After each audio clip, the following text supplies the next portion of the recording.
Merci de nous rester fidèles, mesdames, messieurs, bonjour et bienvenue à cette édition 26 mars 1991, 26 mars 2014, 23 ans que le Mali commémore à l'ère de la démocratie au prix du sang, devoir de mémoire et d'hommage aux martyrs de la Révolution. Et pour Ibrahim Boubacar Keïta, leur sacrifice n'a pas et ne saurait être vain. Pour la commémoration de la Révolution de mars 1991, le président de la République, Ibrahim Boubacar Keïta, s'adresse à la nation.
Bismillahirrahmanirrahim.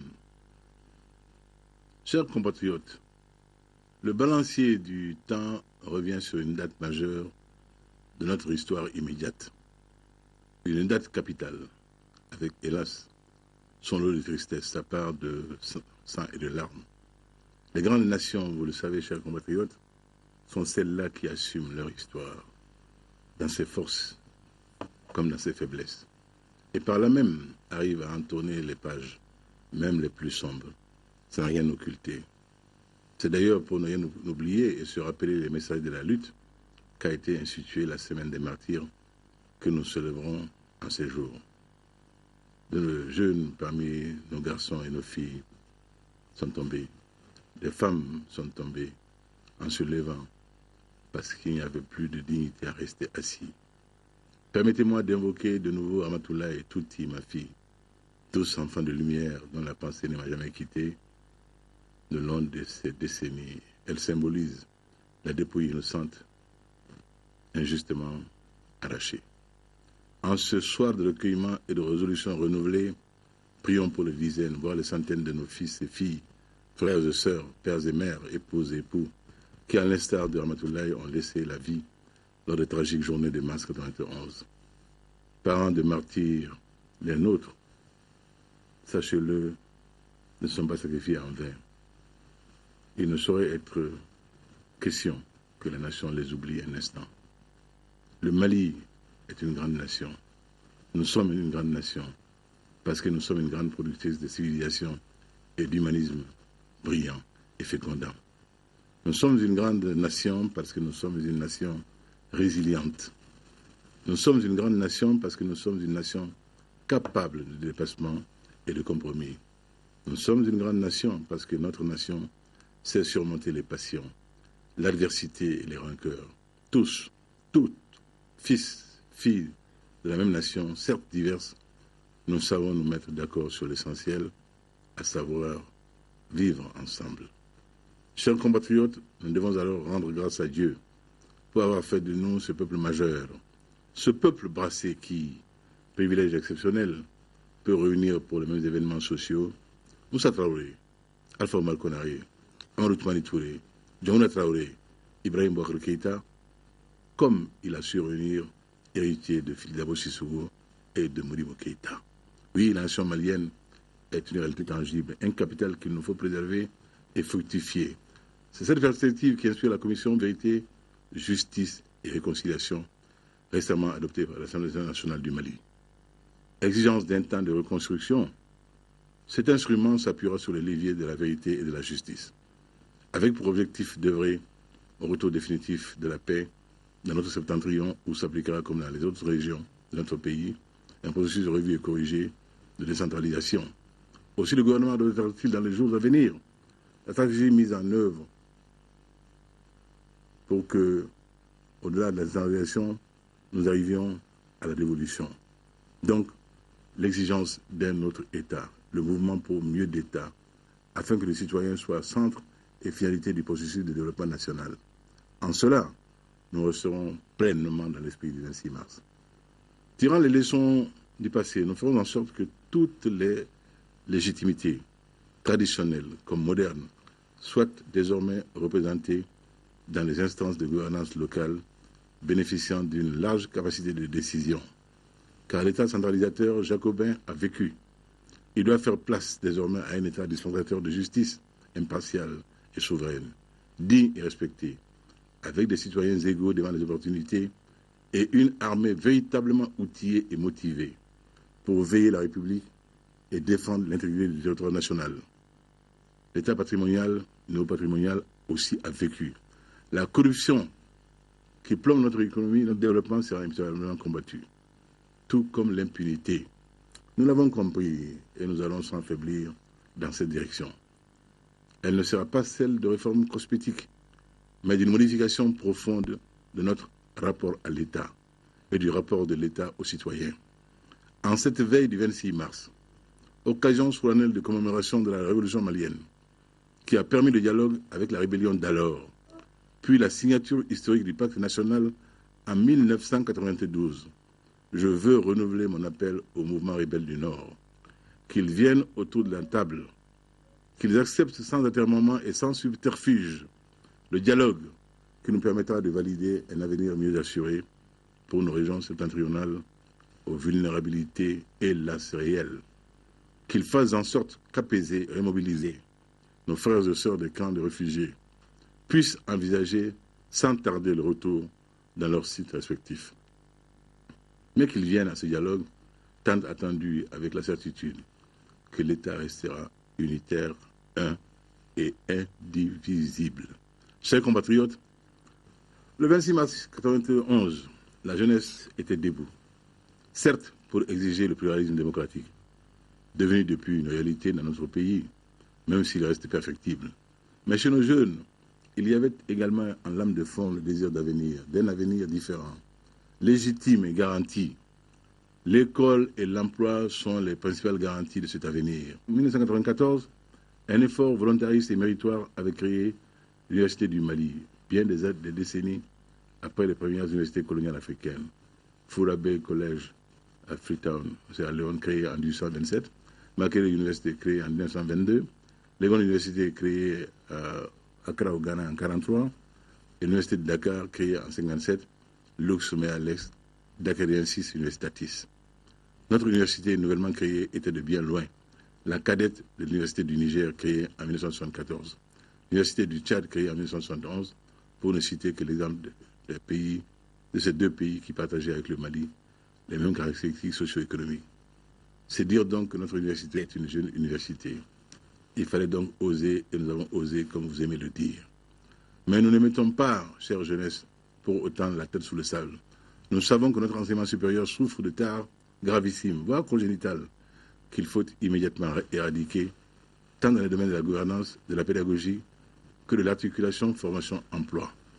Les journées nationales de concertation incessamment prévues sur l'avenir de l'enseignement supérieur seront pour nous un moment de refondation du secteur vital de l'éducation. Aucun ordre d'enseignement durant notre mandat ne sera oublié, Inch'Allah. Nous ausculterons, nous échangerons, nous proposerons les justes remèdes et nous nous assurerons que ceux-ci seront correctement administrés, car le Mali peut et doit être au niveau des pays performants. Nous donnerons à notre jeunesse une chance à l'employabilité avec une formation de qualité, Inch'Allah. Mais l'éducation ne suffira pas, nous le savons. Notre économie doit être en mesure de répondre à la demande sociale en gagnant elle-même le pari de la performance, en faisant en sorte que toutes les niches d'opportunités soient exploitées. Avec notre formidable potentiel agricole, pastoral, halieutique, l'entrepreneuriat rural doit être une réalité palpable dans les courts et moyens termes et concourir à la masse critique de richesse à la disposition de nos ambitions. Les PME et PMI maliennes doivent voir le jour et marquer l'apport irremplaçable de de nos couches moyennes à l'émergence du Mali. Cette émergence, nous n'avons de cesse de le dire, est dans l'ordre du réalisable. Tous les partenariats requis pour cela, seront noués. Le gouvernement est mobilisé à cette fin. Premier ministre, ministres, ils seront tous debout pour le projet du Mali émergent. Quant à nous, nous irons partout, pour que tous ces partenariats soient une réalité entre les mains d'une nation industrieuse qui était à la pointe hier des marchés du sel, de l'étoffe et de la cola, et qui a tous les ressorts pour redevenir une nation phare. Pays de foi, de dialogue et de solidarité qui a donné au monde le Sénankuya, ce cousinage à plaisanterie que tant de nations nous envient. Le Mali éprouvé et renoue avec sa volonté d'aller de l'avant, grâce à Dieu, grâce au grand peuple que nous sommes. Puisse-t-il rayonner en Afrique et dans le monde comme il le fit hier, pour que puissent nos martyrs dormir en paix. Vive la République, vive le Mali.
Le Mali commémore donc aujourd'hui le 23e anniversaire de la Révolution du 26 mars 1991, un événement douloureux au cours duquel des centaines de nos compatriotes ont perdu la vie pour l'instauration de la démocratie au Mali. Le président Ibrahim Boubacar Keïta a procédé ce matin au dépôt d'une gerbe de fleurs au monument des martyrs. Pour le chef de l'État, le peuple malien a retrouvé sa dignité en mars 1991 et cette dignité, dit-il, ne doit plus nous quitter. Le reportage de Bourama Traoré. Dans la vie des peuples, il y a des dates qui déterminent une part décisive de leur destin.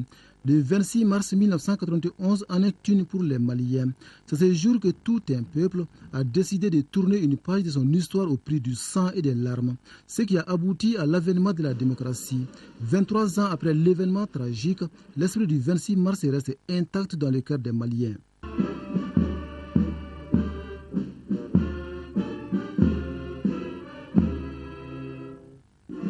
Comme à l'accoutumée, le président de la République Ibrahim Boubacar Keïta a procédé au dépôt d'une gerbe de fleurs au pied du monument des martyrs.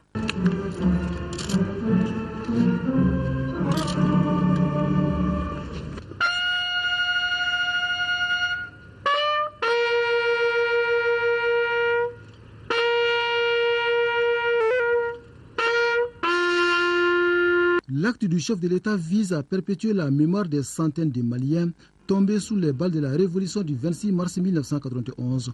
Dans une interview accordée à la presse, le président de la République a précisé toute la symbolique de la journée. Et pour Ibrahim Boubacar Keïta, les sacrifices de nos compatriotes ne seront jamais vains.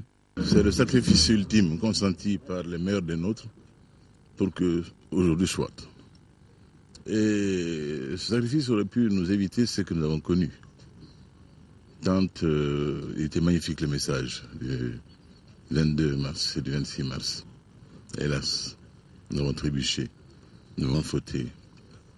Grâce à Allah subhanahu wa ta'ala et à l'effort de tous, nous nous sommes relevés, nous sommes redressés. Cette dignité retrouvée ne doit plus jamais nous quitter.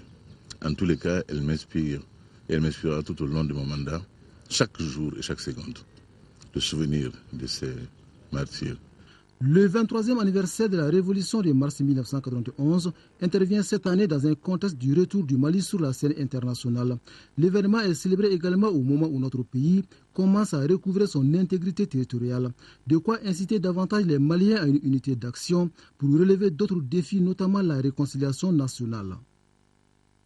Sur un tout autre plan, le gouvernement du Japon et l'UNICEF volent au secours des enfants du Mali.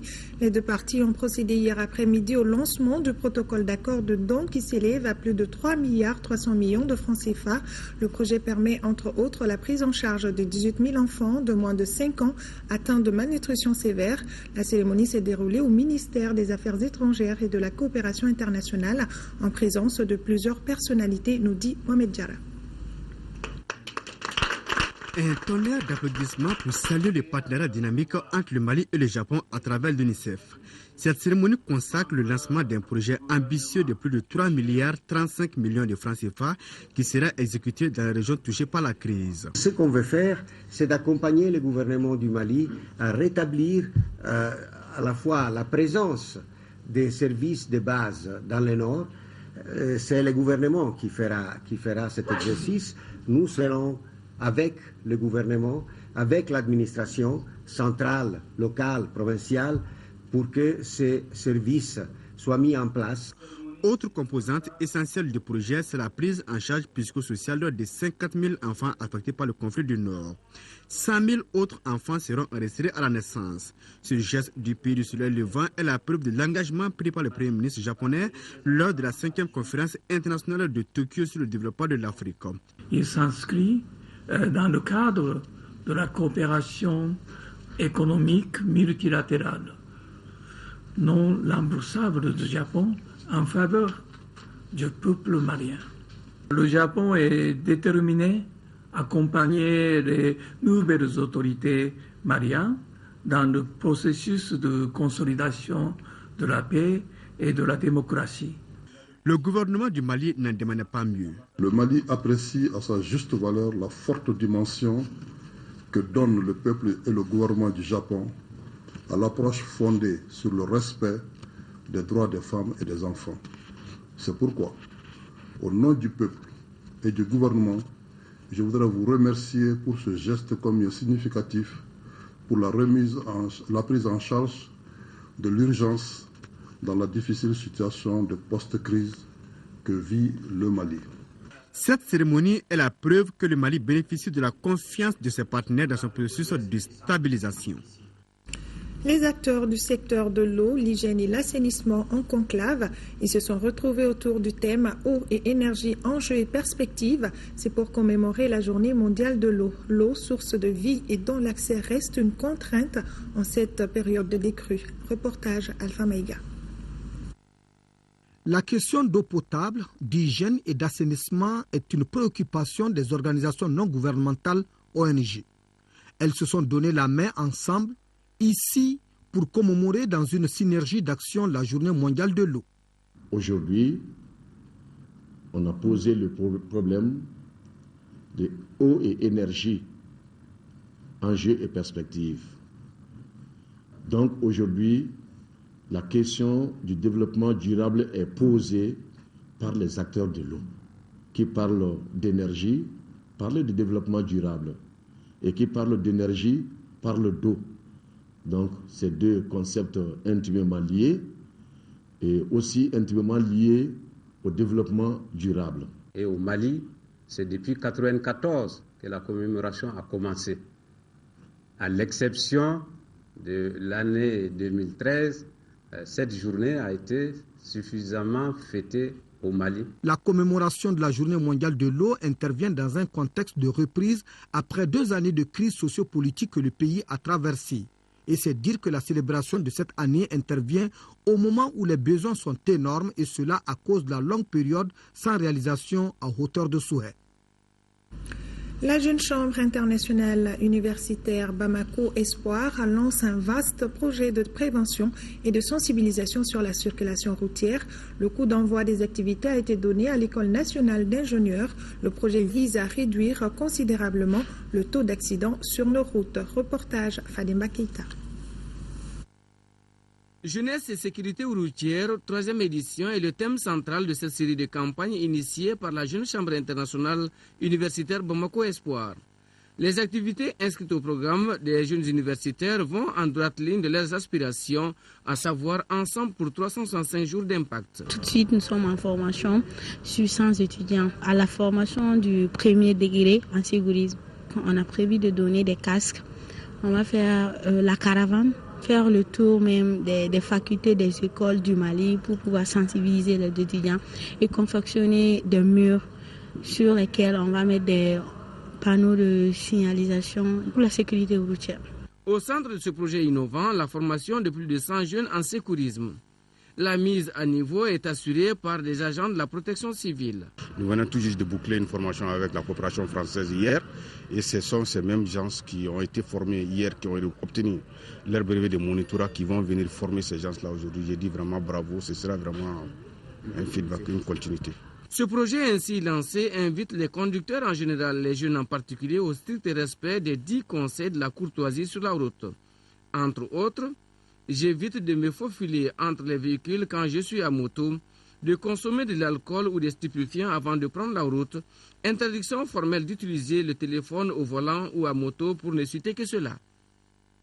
Réduire le taux, cette fois-ci, de mortalité maternelle, néonatale et infantile, tel est l'objectif du projet MCHIP. Il vient d'organiser la cérémonie de clôture de ces activités dans le district sanitaire de Yorosso. Le reportage de Bambi Idrissa Touré. Financé par l'USAID et mis en œuvre au Mali par Save the Children, le projet intégré de santé maternelle, néonatale et infantile MCHIP est un programme mondial avec un mandat de réduction de la mortalité maternelle, néonatale et infantile dans plus de 30 pays prioritaires.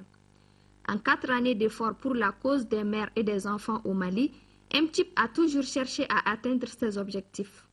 L'objectif que nous visons, c'est tout d'abord de partager avec les différents partenaires, nos acteurs principaux, les résultats des différentes études que nous avons, que le projet a eu à mener depuis sa mise en œuvre. En plus de cela, aussi les informer de la clôture de ces activités, et ça ne serait que pour la phase actuelle du projet. Démarré en 2010 dans la région de Kaï, dans le district de Kita et Djuma, il a étendu son intervention en 2013 à Bougouni, Kolondjeba et Yorosso dans la région de Sikasso. Les activités menées par le projet MCHIP ont eu des impacts certains sur la santé de la mère et de l'enfant à Yorosso. Le projet MCHIP, au bout de ces années d'intervention à Yorosso, a amélioré de façon significative l'état de santé de nos populations et particulièrement celui de la mère et de l'enfant. Après le départ du projet MCHIP, nous espérons fortement que les activités consolidées soient pérennes à travers l'implication de tous les acteurs et à tous les niveaux. Ainsi, le projet MCHIP prend avec des acquis au bénéfice de la population. Des attestations de collaboration ont été remises aux récipiendaires et un sketch a mis fin aux activités de MCHIP à Yorosso. Merci d'avoir suivi ce journal qui s'achève et je passe le relais à Aoui Touré pour la grande édition de 20h. D'ici là, prenez soin de vous et des autres et bon après-midi à tous.